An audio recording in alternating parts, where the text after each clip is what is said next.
Okay, Seetoh, that one a bit jumping to conclusions. But Ong Ye Kung's response I felt was very lacking. Why should the hawkers be the one offering the charity when they themselves, in a lot of societies, they would actually qualify to be the ones receiving charity, right? But that line, train delays cannot be eliminated entirely and will happen from time to time. What can improve is how we get information to commuters during a delay, right? I think that's the part that people aren't very happy about, because it's almost like stating that it's like that, you know. It's like that lah. What you want me to do? It's like that. I'll tell you next time. I'll tell you earlier next time. I'm going to try that, man. Anytime something happens, I'm disappointed. Yeah, disappointed. Okay, look. We know we've been talking about the upcoming event eCommerce Expo DMEXCO Asia for a while now. But one of the reasons we keep bringing it up is because we've been to the event before. And I remember there was just a very nice energy to it. You know, sometimes you visit a specific location with good vibes where you leave energized. I do remember the event having a very similar feeling. So if you've got even the slightest interest in digital marketing or e-commerce, you should definitely consider popping by eCommerce Expo DMEXCO Asia happening on 8th and 9th October at MBS. This show is also part of Tech Week Singapore, which recently took home 2 huge awards: Best International Show in Asia Pacific and Large Trade Show of the Year. Now, aside from the vibes and companies that'll be there showcasing their stuff, there'll also be a great lineup of speakers. You'll hear leaders from brands like Puma, Rakuten, Telstra Health, Google Pixel, and even the Hershey Company. There'll also be a lot happening on the ground because you'll meet founders, marketers, product teams, and everyone else building the next wave of commerce and tech in Asia. So remember, 8th and 9th October at MBS, all happening on their own dedicated floor. And registration is free for all tech professionals. The link is in the show notes. If you've already registered, send it to a friend. And if you haven't, do it now. Just hit pause and do it now, okay? Okay, good. Now that you've signed up, on to the podcast. What's up, everybody? Welcome to another episode of Yala, your thrice weekly podcast where we talk about the hottest news with a touch of what, Terence? Good old humor. Good old humor, man. Yeah. Why the smile, Terence? Why are you smiling so much? No, just after the shine of NDP weekend and all, seems like we're back to regular programming. A lot of back to good old conflict in Singapore society. Cost of living, hawker. Wow, it's back to regular programming. I was smiling because we're back to familiar territory. Familiar territory. Where, I mean, there's stuff to debate. Yes. Whereas NDP was all kumbaya. Everyone, kumbaya. We put aside our differences for a weekend, but now we're back. People say we lose spiciness also. Do you see? Got comments about that. We're back. We're off to the races already. Yeah. But apart from that, this is the new century of Yalabat podcast. Oh, 701. Yes. 701, man. 701, yeah. Yeah, we didn't really talk about the reflections on how it feels like to do 700 episodes. I don't know. I feel like we talk about it so often every time we either go on interviews or podcasts or whatever. I mean, people should listen to those there, right? Yeah. Our podcast really focuses on the core issues that people care about. As surprised as you might be, my sentiments also. Yeah. Because I know you say, I'm a stickler, I remember the dates and all. I mean, I think milestones, especially now with my newfound appreciation of birthdays and all. Yeah. But 700, I'm like, okay, it's just the train continues. Yeah, the train continues. Train. I mean, does it really happen in Singapore as regular? Back to regular programming. Talking about trains. Talking about trains. Yeah, so lots to talk about. Yeah. But before we jump into that, what's our regular spiel, Terence? If you like this podcast, you think it's spicy enough for you, like Blachan level spicy, please like, share, follow, subscribe to, on all the different platforms. We're on all the major social media platforms. What's our newest social media platform, if anything? Telegram, yeah. I guess. I mean, our newsletter. Newsletter, correct. Yeah, you can even subscribe to our newsletter. It's called Your Little Bit. Yeah, and that's on yalabat.com. Yalabat.com. It's basically a summary of all our One Shiok Things from that week. So sometimes if you're listening, you're thinking, oh shit, I need to go to the episode description, click, just sign up for the newsletter. You get it all in your inbox. Yeah. And if you want to work with us, you can reach out to us at contact@ministryoffunny.com or drop us a message at ministryoffunny.com. Yeah. Sweet. All right. So let's jump right into it, man. First topic. Literally I think this came about on 11th August, so Monday. Yeah. Yeah. Monday. But I mean, KFC2 was really posting Oh yeah, about on it 4th, right? 4th Yeah. August was his first post. earlier, before National Day. Yeah, correct. First, so I mean, it's the recent kerfuffle before KF one of the I think the founder of the Makan Sutra food guide, Yeah. and one of the hawker activists lah in Singapore, and his kerfuffle with Minister for Health Ong Ye Kung, who is also the anchor MP for Sembawang GRC, and it was all around a certain policy that was allegedly in place at Canberra. Bukit Canberra Hawker Centre, where I mean basically there was a chronology of posts lah. Like KF Seetoh started the ball rolling on 4th August when he posted a short video pointing out that a small area behind hawker stalls that they can use for storage or even blue baskets, which was pictured in the video, is chargeable at $70 a month lah. And his post was quite adversarial. $70 a month just to use that space suppliers used to leave hawkers orders for the day. Atrocious. Which part of which heaven gave Canopy Hawkers Group Limited the gall to charge willy-nilly as a social enterprise hawker center management to do this? So then about a week later, on 8th August, the day before National Day, it was Atrocious Part 2, Forced Charity, where he showed screenshots of the contract that hawker stalls at Bukit Canberra Hawker Centre had to sign that talked about, like having to participate in paid forward programs or loyalty programs which promise free meals lah. Yep. Ong Ye Kung responded on 11th August, I believe. And there's been a lot of discussion around there, which we will get into. Yeah. But before that, when did you first catch wind of this whole ongoing spat? I think right after National Day, after the buzz of the weekend. Before that, you were like... I refused to hear anything bad about Singapore. Everything's perfect. Home. Yeah, okay. Yeah, so that came up. But I mean, before we jump to all this, do you want to first put a disclaimer for your own, how much you revere Ong Ye Kung? Because remember when he came and he appeared on our podcast during the election, the look on your face was like, oh my God, it's Ong Ye Kung. Hey, okay, please, that is a blatant mischaracterization. I will say that I enjoyed the conversation with him and I found his answers impressive. Yeah. I wouldn't say I revere him, Terence. Yeah. And probably if anyone looked at the face of me in the video, you look beside me, Terence also probably showed some form of I wouldn't even say reverence, respect. I was smiling because I was talking about Bernadette Giam speaking Tamil. That's why there was a big smile on my face. Oh, that was in Sembawang when Ong Ye Kung gate crashed. Gate crashed. Nonsense lah. You please can see it on your face lah. Please lah. I was laughing. In fact, I told him he's interrupting our podcast. So for context, Ong Ye Kung just gate crash and on-site recording we did in Sembawang during the GE. Yeah. And I mean, it was funny at the time. Yeah. I don't think there was any reverence, Terence. Okay, relax. It's a joke, Harris. It's a joke. No. Because you are painting and painting a character. You are mischaracterizing me, which could influence the way the discussion goes. Yeah. I mean, we all enjoyed speaking to and having Ong Ye Kung on the podcast, right? Yeah. But we also didn't hold back. I think you also did criticize him for some of the stuff he said about Chee Soon Juan during the election. So I'm just giving you flowers, to be fair. But the reason I'm bringing all that up is because Ong Ye Kung, the reason he spoke about this is because he's the MP for this Sembawang, right? Yeah. And I remember very distinctly, we were shooting there right before lunch, and I asked him, hey, what do you recommend? Where do you recommend we should eat around here? And he very, without hesitation, was like, please go to the Bukit Canberra Hawker Centre. It's right behind here. It's really fantastic. There's a lot of good food. So he really is advocating for people to go check out the hawker centre. And you can tell that he's got a lot of passion and care for the community around there. Right? So that was an interesting nugget that I thought is nice to just state also. That it happened to us firsthand. It was unequivocally, he just said that, you should go to this place. Right? Yeah. But then, so then when did you hear about this pet?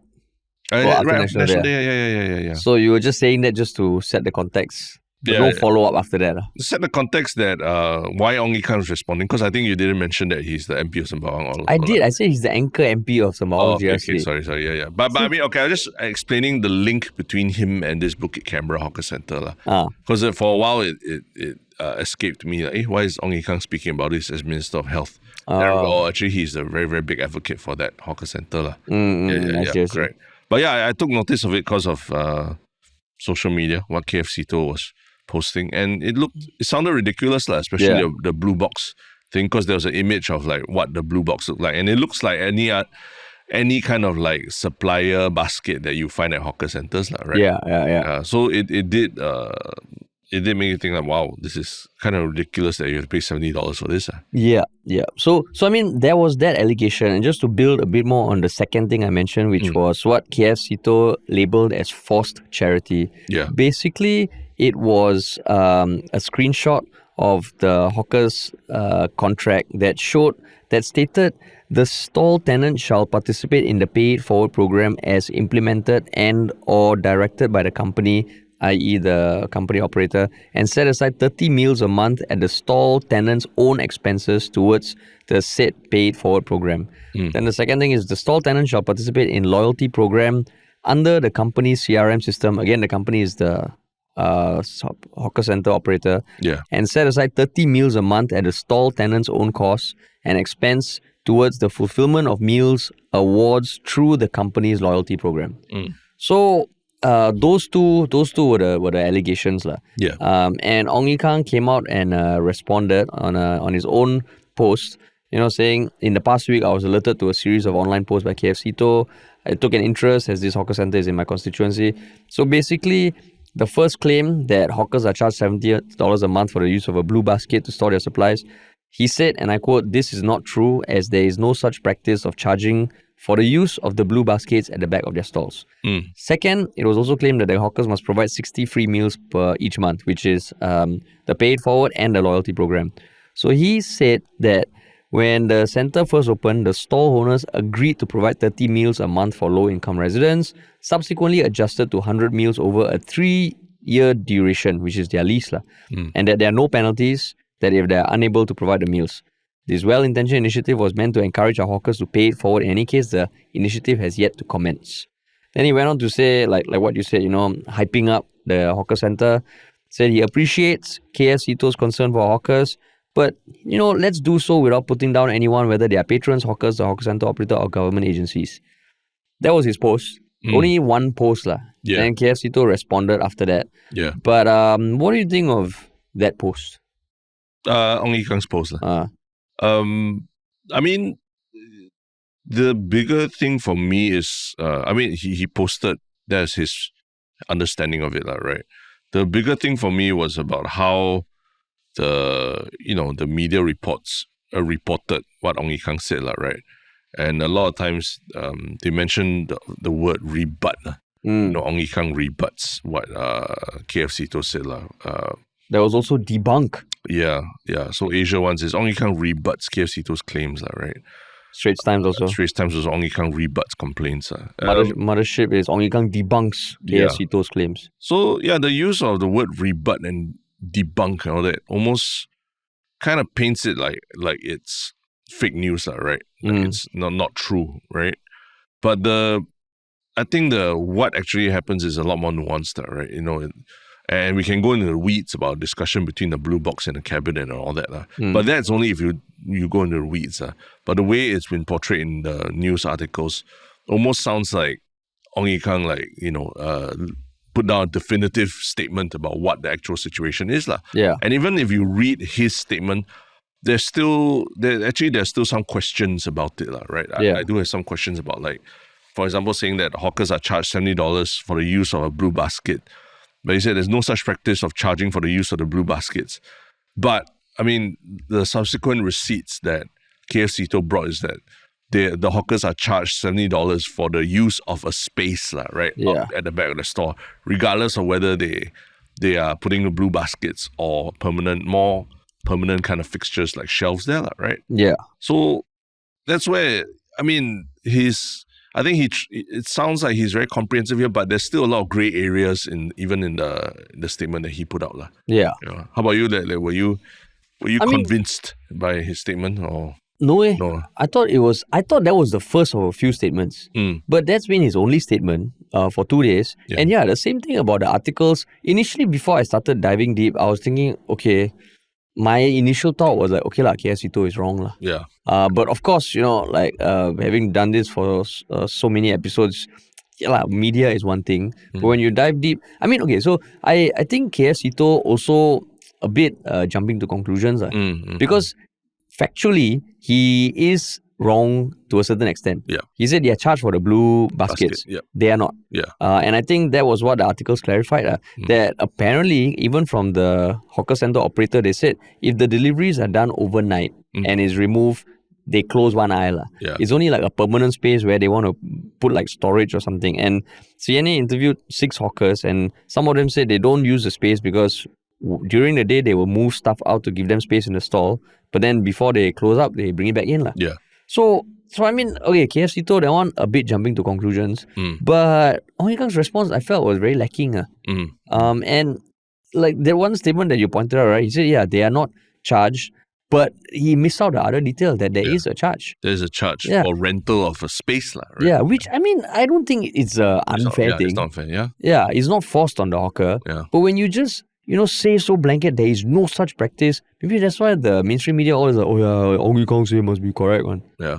Which is annoying. Like, at least CNA, theirs was a factual headline. Like, Bukit Canberra Hawker Centre, hawkers will not be penalised for not providing meals for low-income residents. Yeah. That's another thing that Ong Ye Kung said which stuck out to me. Yeah. He said they initially agreed, yes. They was subsequently adjusted to 100 meals. There are no penalties. In any case, the initiative has yet to commence, and then CNSA will not be penalised for not providing meals. If I was signing a contract, right? Yeah. I would still be worried. Then you expect me to sign a contract hoping for the goodwill of someone to not penalise me. What kind of nonsense is that? Yeah. So that I felt also was a damn stupid justification. So those were the 2 things that stood out to me, and without even going into deeper, like what KF Seetoh posted after that. I mean, okay, let's talk about each of these issues, right? Yeah. The blue basket thing, right? I also took issue with the CNA headline saying Bukit Canberra hawkers charged for using extra space permanently, not for baskets. So that's according to the operator, right? The social enterprise. But just the idea of permanent fixture is not really permanent also. It's basically a rented space, right? Yeah. So they pay $70 to rent a space. So NKF Seetoh in his latest Facebook 20 hours ago as of the time of recording. Is it? No, 2 hours. Oh, 2 hours. Okay. He highlights this that the media can adopt various angles to their story and leave readers none the wiser, right? And he contrasts what the CNA article that was just published with a Straits Times article that was done in May last year, right? Where they actually talked to some hawkers from the same hawker centre and they highlighted a lot of the problems that they were facing under the condition of anonymity. Yeah, under the condition of anonymity. But the idea is that the journalists did go down on the ground and talked about it. So the perception you get from both articles is very different, right? Yeah.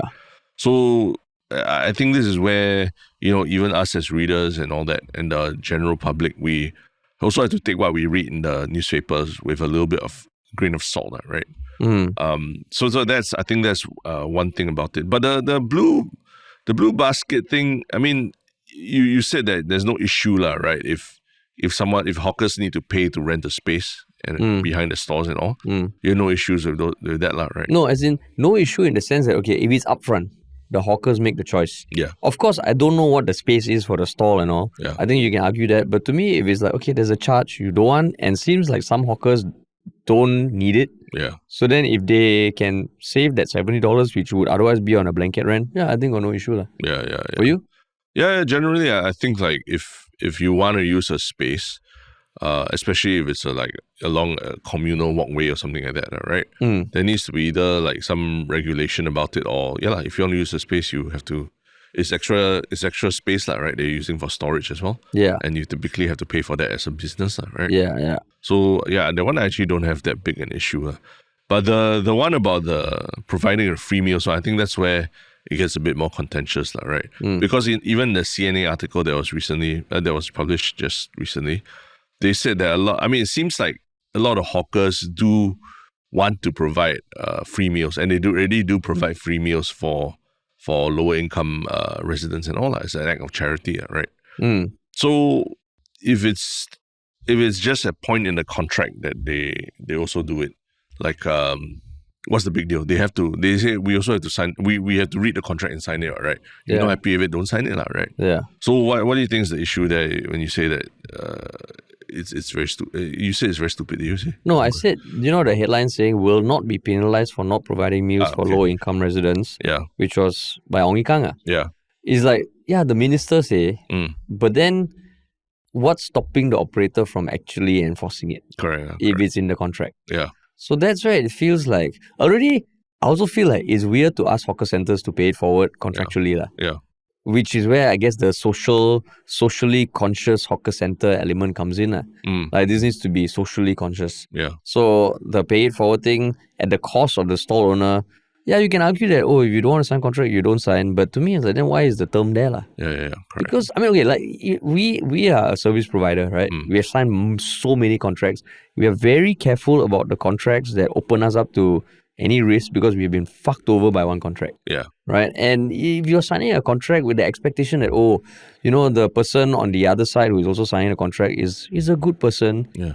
I don't think that's bad. That's a good practice. But minister already said you won't be penalised. Why? Why you got issue? You don't believe minister? Then if you cannot penalise, then you can go to the minister. Yeah, go for meet the people session and ask him. But this is one of those things that I feel like, okay, that's the intention. Yeah. But execution is also very different. Yeah. And at this point, I'm again reminded of like the Section 377A. Right? Yeah.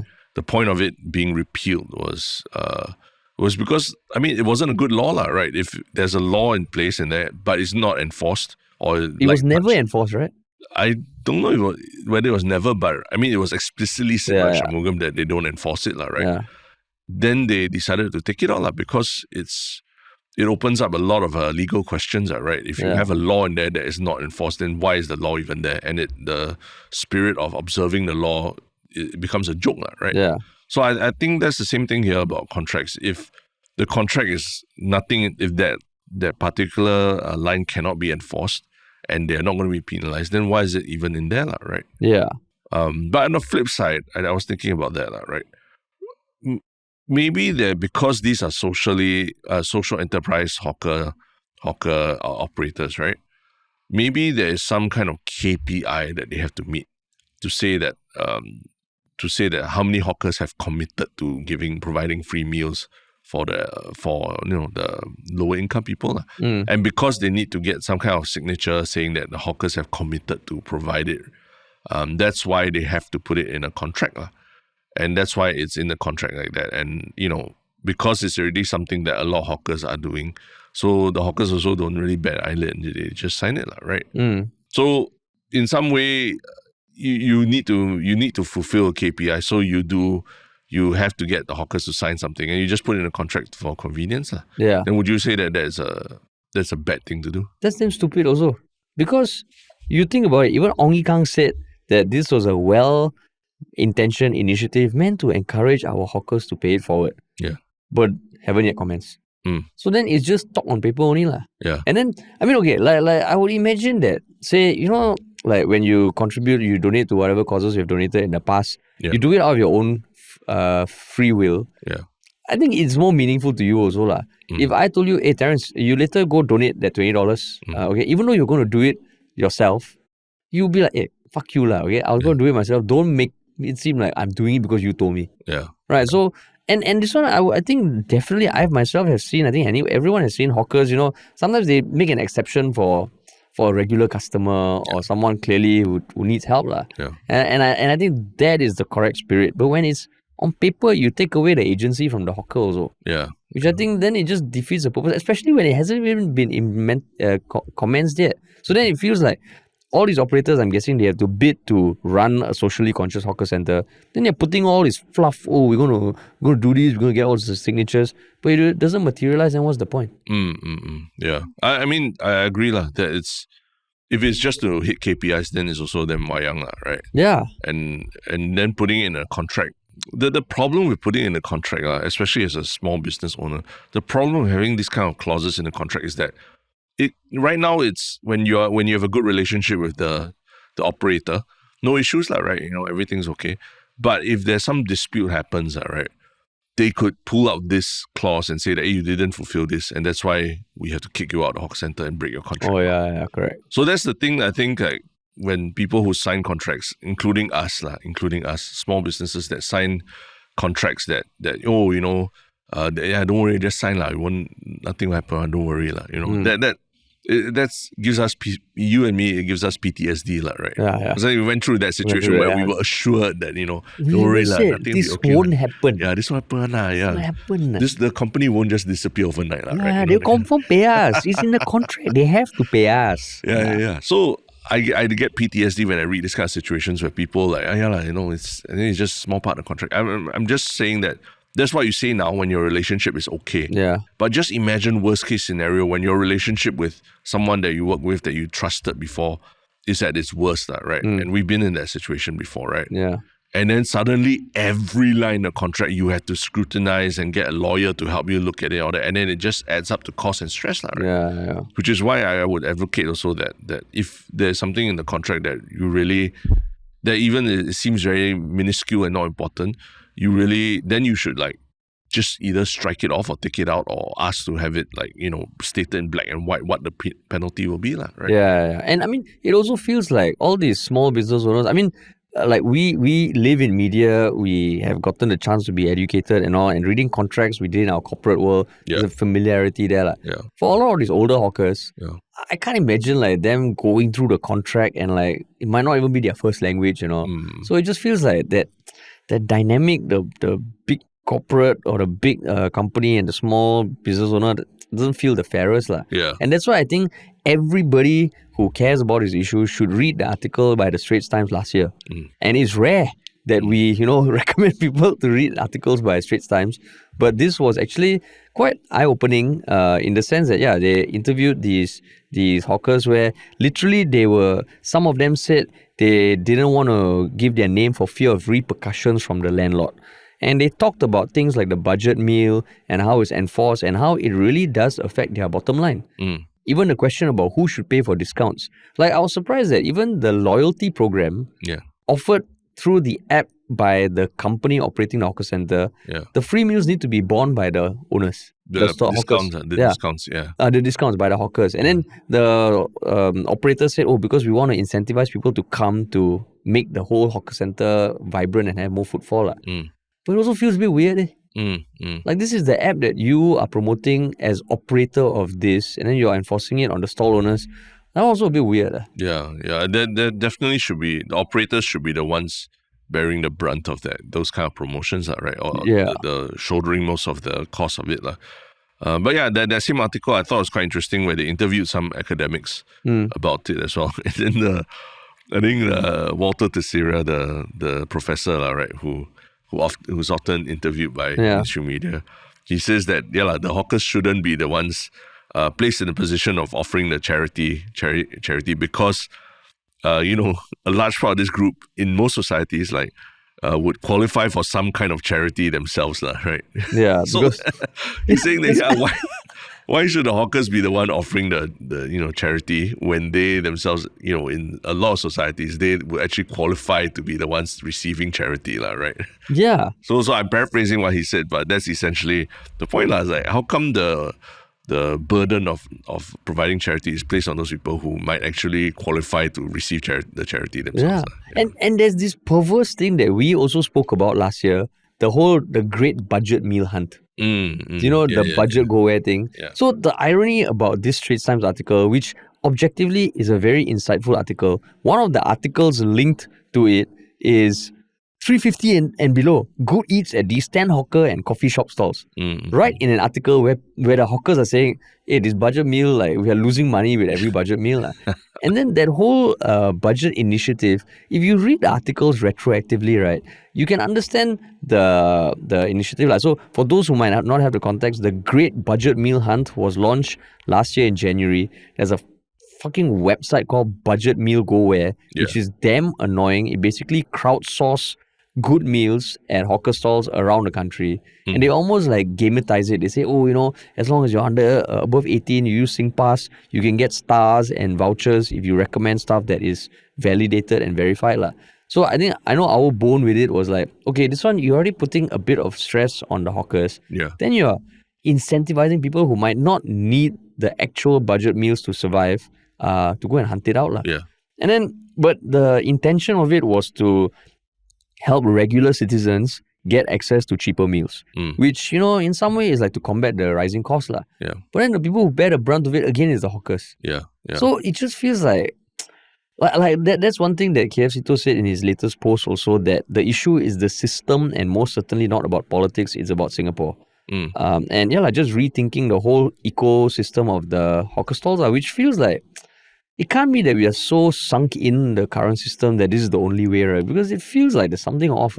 Yeah. And he's not absolving consumers of blame as well, right? Yeah. I think he's spoken before about how we also have to be willing to pay more for our Michelin star hawker food and stuff like that. Right? Because we need to keep them in business, right? And everything is going up in price. We cannot expect them to just keep providing meals at the same prices. And I think there's a lot of examples in the Straits Times article about those budget meals. They can't even raise the price by 50 cents or anything because it's not allowed, right? They have to keep it below a certain rate. But you look at the prices of everything that have in the last 1-2 years have really gone up 20-30% at least, right? Yeah. So it is a real pressing issue that I think ultimately, if anything, we should be kind of thankful that this is bubbling to the surface, right? And whether or not it was 100% accurate, whatever Seetoh posted was 100% accurate, I think it's not the big issue. The bigger issue is that there are the system. There are a lot of things that still need to be optimized to ensure to preserve our hawker culture. Our hawker culture will die if we don't do more to prevent very onerous rules and unfair contracts and things like that they have to sign, right? Yeah. And I mean, I think I know Seetoh himself is quite a polarizing individual, not just to regular people, but to hawkers themselves, just based anecdotally. But yeah, I agree that, I think his post the first one was not entirely accurate. Yeah. So it warranted a response, it warranted people talking about it. But now after seeing all the responses and all, it feels like Ong Ye Kung's response was lacking. And hopefully there'll be more that can be done. Because to Ong Ye Kung's credit, recently there was that bid for the GP clinics, right? Yeah. For the first one using the price quality model, the PQM model, where the tender is not just based on the highest bidder for rental, but there is the value proposition they're bringing. And it was significantly lower than that ridiculous 52K from a few months ago. Yeah. And I remember when that was announced, we also thought it was a good idea, that you're not just basing it on the economic potential. In this hawker system, it feels like it needs a refresher. Yeah. Because going back to the article about Straits Times, for the socially conscious hawker centres, even to raise the price, to add new items to the menu, you have to apply, Yeah. You have to apply to the company and then, they can reject. So there's one very romantic thing about starting your own hawker stall, cook food, connect with people, but you have to apply. And apparently they also scrutinize the profit margins, the pricing, and very, very paternalistic. So then it feels like, wow, these hawkers are shacks. And I saw one contract online. They also have to pay for stuff like the cleaning fees, which are quite, which add up. But this is not even to do with cost per se. It's just the system. The system. Yeah. Very, very tightly controlled. Yeah. Very tightly controlled. So we've been complaining about this for a while. What solutions do you have, Harish, rather than just complaining about it? Seetoh gave some. He gave some. He said we should gather folks from government, from the public, hawkers, advocates, professionals, historians, food experts, and chefs to ideate at a hackathon. And then get all these great ideas and distill it into a guide and rule book for all future hawker operators, right? And led by a new government department with independent advisors that oversee this expanded culture.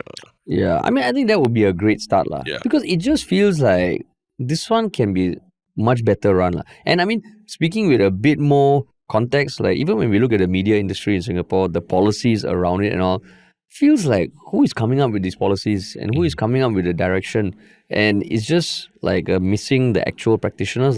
Yeah. In Singapore there is the Hawker Centres Group, which is part of NEA. I don't know what the makeup is. I don't know who runs it, but feels like hackathon would be a good start. You get I'm sure a lot of people have ideas. Yeah. Some of which might be shitty, some of which might be good. But yes, yeah. I hope this is one of on Lawrence Wong's, fucking to-do list. Yeah. I mean, it's an interesting idea that you have really one government department, I don't know, maybe a hawker culture department or something like that. Because this is really, I mean, it's a UNESCO inscribed heritage activity, right? Yeah. And it's something that brings tourists here. And it is very, after traveling to, Malaysia and eating there and everything, the Singapore food culture is, I would say, is still quite unique, quite different and quite unique, where the hawker centers are really just a melting pot of all the different cultures in Singapore. So, and it evolves with time and reflects what our society is and all. So it really is something quite special and unique, and you can't find even up north in Malaysia or anything right? No, but that's the thing I think would be the problem if it's just government people, if it's a government body. No. I mean, I'm saying there needs to be a dedicated government body to look over everything. I don't think it should be a government body. Like what you said just now about something independent. Yeah. That I don't know how you qualify whether there are such bodies in Singapore like that. For the moment, it's a subsidiary, because I just looked, right, the hawker centers group on LinkedIn. I mean, I want the group director. His experience has government all the way. And he's the director of the hawker centers group. Not to say that he can't do a good job, but if the makeup is just bureaucrats and civil servants, right? That kind of defeats the purpose. No, but the department needs to be a government. I mean, ultimately, hawker centers were built by the government, like NEA, owned and run and everything.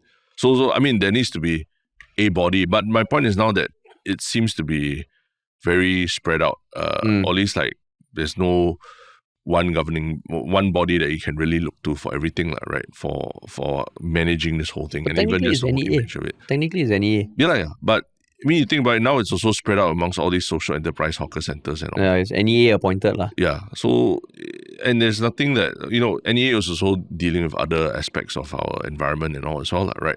What I'm saying that maybe our hawker culture needs to be afforded the status that it's something that we really need to protect, and it has its own department and own everything that answers to the people, right? And independent advisors like he advises. I think it's important to maybe, just think about hawkers as something we really need to go all in and try to protect. Yeah. I mean, a bit odd that right now hawker is under NEA, the National Environment Agency. I think maybe it's tied to the fact that hawkers were first created to take the roadside stall owners from the road, right? Absolutely. But I mean, you could argue that this should also be under MCCY, the Ministry for Culture. I mean, that's where it's important to multi-ministry task force. Yeah, to look that's at it from the solution. Yeah, to look at it from different facets. Know how the whole shebang about NTUC, the sale income last year and all that, and then we realized, there are some of these departments operating in silos when they really need to communicate to each other, right? Yeah. MCCY needs to communicate with MAS and everything, right? I think the same thing for the hawkers here, that we need to look at it as rather than just something to regulate for hygiene and safe food practices or whatever. There's also the aspect of it's our culture and we need to protect it, and we need to realize that these hawkers are ambassadors and champions of our culture. And the MCCY, they need to MMTF the hell out of this. MMTF the hell out of it. Another task force. Yeah, task force. Task force men. Yeah. Assemble. But something a bit more dedicated. Because it's sad, man. It's sad.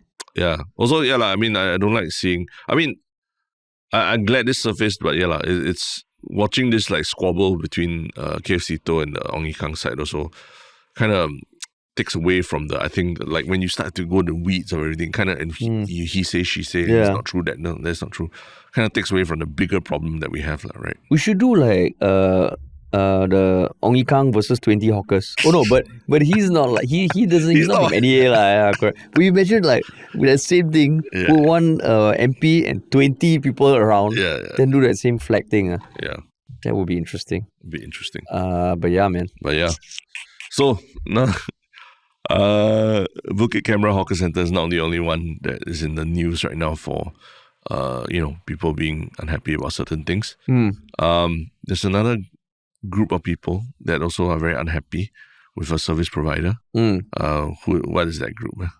I mean, commuters lah. Yeah. Commuters, train commuters especially, because yesterday, 12th August, there was a hours-long disruption on the NEL and Sengkang-Punggol LRT. So it started around 11 a.m., affected 11 stations between Farrer Park and Punggol MRT. And how long did it go on for? I mean, they say hours long lah. At 2:10 p.m. So about 3 hours, 10 minutes lah. So, I mean, the CEO of SBS Transit Group, Jeffrey Sim, he apologized. Last week, the acting minister for transport, Jeffrey Siow, is a tale of the two Jeffreys. Also said, it's disappointing that the recent series of train disruptions lah. But what made you want to talk about this, Terence? Don't you want to, go back to Kumbaya? No, but I mean, it seems to be happening at a much higher frequency now, right? I don't know whether it's because Parliament's about to sit, then suddenly all the trains all start to break down and everything. But like almost every week, there seems to be like quite a major disruption of at least like a few hours and all. And I've been delayed. We know people who have been delayed. I've been delayed also in going to certain meetings and all that because of the train disruptions. So it's really like train disruption is the new, my Grab car cancelled on me. Oh, yeah. There was a time where it was like that, then it got better. But then now we are like, you see someone message, of train course. Breakdown, It happens. Every week, It happens, and that's not good lah. Yeah. Some more Jeffrey Siow, just taking over the portfolio. But also, I mean, that statement that he made last week about the recent train disruptions being disappointing, right? I think it also ruffled quite a number of feathers as well, right? People online, people who are saying that, I mean, of course, I mean, disappointment is one thing, but it's like, what's going to be done to fix it, But instead, the statement seemed to focus more on like, we need to improve the communications for train disruptions and all. Some more, he say we can and will do better. The One Transport family will continue to work hard to strengthen our rail system. That one not enough, Terence. Yeah, no, not enough. Why not enough? I mean, people are pointing out that they want the problems to be fixed, right? And it's not so much about comms, and it's not just saying that we'll try and do better, but like really setting in place some kind of like some kind of timeline or what to say how these problems are going to be addressed. That's why, it is a big bone of contention. I mean, some other stuff that he said, and I quote, I understand commuters' frustration whenever there is a delay or disruption in train service because it messes up your day and throws off your plans. He understands you, Terence. General announcements about additional average travel time are indicative, but the overall impact on an individual's travel time will depend on her location and destination. And, he's empathizing, but I think he's comms. Like, you're kind of telling people what they already know and feel. Yeah. I mean, okay, to be fair, for him to understand the intricacies of what the hell is going on, I can't imagine it being easy. Yeah. So what more could he say? If you were Jeffrey Siow for 24 hours, what would you say? I mean, I know that, I think what he says is true, that he understands people's frustrations. But that line, train delays cannot be eliminated entirely and will happen from time to time. What can improve is how we get information to commuters during a delay, right? I think that's the part that people aren't very happy about, because it's almost like stating that it's like that, It's like that, What do you want me to do? It's like that. I'll tell you next time. I'll tell you earlier next time. So it's like people are likening it to how Lee Kuan Yew was saying flash floods are once in 50 years freak event of nature, right? Where it's like, no, it's not a freak event of nature. This people expect there are teams who plan these things and plan, maintenance and things like that. So it's just not a very reassuring statement when he just train delays cannot be eliminated entirely. It will happen time to time. It's like that. Like you go and tell your partner or your friend, I'm going to screw up, but next time I'll tell you earlier. Okay, next time it will never work. In every other setting, you go and tell your boss, boss, I'm going to screw up, but next time before I screw up, I'll tell you 2 hours ahead of time so you can plan. Yeah. Who the hell will accept that? Yeah. And maybe that is the thing, like what we mentioned a few podcasts already when Lawrence Wong at the IPS IPS event a few weeks ago, saying, I think there was a question about, what are we going to do to make the nightlife more vibrant? And his statement, which we have referenced a few times, was that we are never going to be New York. We're never going to be Paris. Yeah. What we are is predictable, reliable. He said we are boring. We are boring. Yeah. Let's be realistic. Yeah, man. So when you listen to that, already like what Jeffrey Siow saying contradicts that. We are not predictable because you're saying that it will happen. Yeah. But also when you hear things like that, it's just very deflating. Like we are settling, no, bro. Yeah. Like, why settle? No, why can't we just aim to, this should not be happening. Yeah. We're going to find the root of it. If it happens, we will do our best, but this should not be happening. Yeah. That's why I think, the other Jeffrey made the apology yesterday. I think at least when you apologize, people, they do kind of, at least you are admitting that is somebody's fault, right? Yeah. And you really will strive to do better. But I don't need to add on about how disappointed. How disappointed you are, and this happens from time to time, and it's like that, I'm going to try that, man. Anytime like something happens, I'm disappointed. Yeah, disappointed. I'm disappointed. Nonsense that shit is that. Yeah. But I mean, okay, so giving him, meaning Jeffrey Siow. Jeffrey Siow, yeah. A bit of leeway, he hasn't even sat in parliament yet. Yes, yeah. I mean, we can give him some room, like these past few months have been a whirlwind. He's just taking on the portfolio.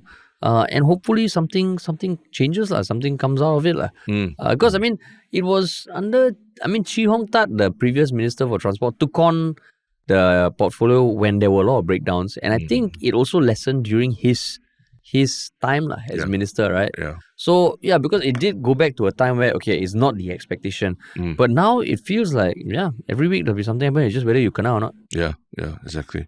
So, I think in terms of accountability, do you think we should expect more of our acting transport minister and everything? What would you want to see him? What would have been the ideal response for you to see? Yeah. I like accountability. I don't imagine him to go down to the tracks and walk with the passengers and all. But I think just instilling more confidence in your statement. When you read that, it's like what Lawrence Wong said, be boring. Why you want to do fun stuff? Yeah. NDP, why you want to have party? We are boring. We're boring. The main thing is 10 p.m. People know where you are. They know what you're going to do at 10:03, 10:05. But we're boring. But we're not predictable. We're not predictable anymore. Yeah. In this case, we're not predictable. You want to be boring and predictable, you be boring and predictable. You choose one of the two. Yeah. I know people will say it's wayang, but I do believe that if these kind of breakdowns happen, and they're happening so frequently, it might help for Jeffrey Siow to, maybe even go down to the location and go and sit one of those bridging bus services. Because anecdotally, I've heard that those bus services are insane. Every time there's a breakdown, there's only 2 or 3 people can get onto the bus because it's so full by then and everything. And it's just a mass of people that becomes almost like they might spill over on the street and all. It's a very ugly situation, right? And then, if he's there, and it shows that he's taking it seriously and he understands the pain points of commuters. Because, being stuck in a train is one thing, but then having the train service being down and then having to go and find a bridging bus to take you elsewhere and all that is a whole other bag of tricks, right? And if it's felt like he doesn't empathize with that, or if people don't perceive that as that he sees that as a very big pain point, and he just sees only, everyone's working to the best of their ability already. What more you want to ask of me? And it's just not a good look, right? Yeah. Even though I said I don't think he needs to go down, maybe at this point in time where he needs to instill some sort of confidence or some sort of relatability, right? Yeah. Because, when the sinkhole thing happened, who was the MP who went down? I think Gosuki, and Go Pei Ming, right? Yeah, you can, like what you say, you can argue it's wayang, but the fact is they still went down. Yeah. And it just shows, they are walking the ground, good on them. Because when you Google Jeffrey Siow taking the train, right, there's a whole article that he takes the train on the first day of work. And he's happy he sees familiar faces. Yeah. And, he takes pictures of kumbaya. So, but maybe that's what. Then it's harder to complain also . The harder to at least he's on the ground. You see, like I think when the image of Chee Hong Tat wearing the construction helmet and then being on the ground at night during the very big breakdown last year. Yeah. I think that made people like empathize a lot with the problems, right? That the staff were facing, that even as the minister and everything, people were like, wow, it's hard work. Yeah. But when you just only see statements of disappointing. He just at home just I'm disappointed. Disappointed, but it's like that lah. Yeah, like like that lah. Like that lah, Yeah. And I mean, part of being a politician, there is that optics involved lah. But if there's a certain element of undeniable truth, the fact that you go down, you're there at night, it does help lah. Yeah. So, I mean, who knows? Maybe they're planning that already. Like, they're waiting for the next breakdown, then he'll activate him, then he'll rush down. They go WhatsApp group. Where's the nearest breakdown? I'm going now. So. We go grab car already. Go. Don't forget your white hat. But that is politics, right? You have to be seen on the ground. You have to be seen, You have to be seen. Yeah. Oh, well, back to the regular world. We were just saying, right, like, oh, this NDP is so sweet. Oh, Parliament needs to sit now. No more problems. We are one. Opposition, baby, we are one. Everyone's happy. Yeah. But yeah, back to the real world. Yeah. Cool, man. All right. What about your One Shiok Comment? My One Shiok Comment was I think Marty from YouTube on our last 700th episode live stream. Yeah. Said, but still the same location for shows. Maybe it needs a new setup or a bigger table. The other competitor show has an octagon table and a new set. Whereas yours, like Yalabat, seems like a budget setup in an industrial building converted to a studio. Perhaps Yalabat has a frugal approach after all the hook issues, the Singtel hook issues, right? Nevertheless, congrats on 700 episodes. You want to address like why this setup is so sacred to us, Harish? Yeah, I mean, it's your One Shiok Comment. Okay. I mean, I'll start lah. I'll say, I think even that day during the 700 episode, we were seated like in more of a talk show format where we are, side by side in front of the camera. I felt something was off about that. Off. Yeah. As opposed to the way we do it now face to face, and when our guests come face to face and all that, it's very different. You don't really like the whole side by side thing feels performative, if anything. Whereas this one feels like I'm talking to a human being, right? That's one big thing for me, about the setup. Then what about our setup? Is converted DIY in a light industrial building? It is a deliberate thing. I love that we feel like we're glamping. We are, people who know, we are like glamping in our industrial building. Yeah, they just literally describe actually what our studio is. 100% accurate. Yeah. It's 100% accurate.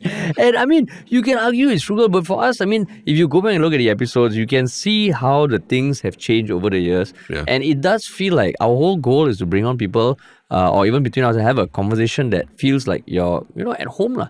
Yeah. So this kind of fancy sets, because we have been to other sets, and the moment it feels like you're in a studio where you're performing, and what you say, it doesn't feel like a conversation. Yeah. So that's our one-liner on how you describe our studio. But yeah, shout out to Marty for a nice comment. I mean, it's interesting when people compare the sets and everything, because actually a lot of deliberate thought goes into why we set things up like that also. Right? Exactly. Mine is still a bit of kumbaya. Kumbaya. It's a photo that someone posted on our subreddit that was titled Blood Brothers Singapore. I think this was posted after National Day. Or Stephanie Tan from PSP, flanked by Leong Man Wai on one side and Tan Si Leng at another side. So this was at the Istana, I guess, at NDP and everyone's smiling, Tan Si Leng showing a thumbs up, even though some comments were saying, but behind Stephanie's back, both of them are holding knives. But it just felt like, you be combative, you debate ideas, but at the end of the day, we're all fighting for Singapore. Yeah. I would say, I bumped into Leong Man Wai and some of the PSP volunteers at the Nimbus event a couple of weeks ago. They're very actively on the ground. They're still very actively on the ground. I think trying to debunk all the statements that PSP is over and everything like that. Walid said, and I think maybe even we might have mentioned before, right? I think they're very active on the ground. Still, making their presence felt. And I think Stephanie Tan is, exciting new face for the party as well. Yeah. So, I mean, based on everything we've seen in the last few weeks, I think PSP might still be Still around around, for a bit. Still around. Yeah, good on them, man. Yeah. And what about your One Shiok Thing? My One Shiok Thing is like kind of a response to you had that One Shiok Thing about Mehdi Hassan surrounded by the 20 Farah activists, right? So Mehdi Hassan has his own channel or media company called Seetoh, right? And he actually did a video like 4 days ago, how Mehdi do it, 7 debate lessons from Jubilee. So he himself is talking about the 7 debate lessons that you can learn from watching his debate on the very contentious debate on the Jubilee channel, right? And I think the one lesson that I kind of like, not in total agreement with him, is that where he said that he won't debate with fascists or people who don't see him as a worthy human on the opposite end, right? And a lot of people, even in the comments, also pointed out that they're not freaks and loons, as you alluded to. We should be doing our best to educate and persuade them. This other half, disparaging them just leads to further division, which in some sense, I mean, I get where he's coming from, but at the same time, like, if he as a master debater is not taking on these people, then who will? And these people will just retreat into their own like little bubbles, right? So that's the part that I thought is quite interesting. But I mean, he still has a lot of other good lessons that he learned from that as well. I saw that and I was trying to watch it, but I thought it was someone else analyzing it. I don't know, he's analyzing his own video. He's basking in it. Like, this was like the best thing to happen to him. I mean, a lot more people know Mehdi Hassan now. Yeah. And I mean, just so happened that my One Shiok Thing is also related to a debate of sorts. Because I saw this video by Charlie Kirk, who is far right. I mean, he's not. He's very active in US political commentary, and he also participated in another Jubilee video. But this video is called the best gun debate I've had in years. So I think one of the things he does is he goes to, I don't know, campuses or public spaces, and he just puts a mic for people to come and debate him about policy. So this one, the guy who came up to debate about gun policy actually was really good. And I mean, every time I watch this, I find people like making the case for why gun ownership is good ridiculous itself. But I can imagine it being very emotional for a lot of people, including me. I'm like, oh, fucking stupid. But the way this guy debunked it, he's a gun owner himself. And the way they had back and forth and respectful disagreements, I thought, hey, actually, it's a very good watch. And so Charlie Kirk was debating with a gun owner.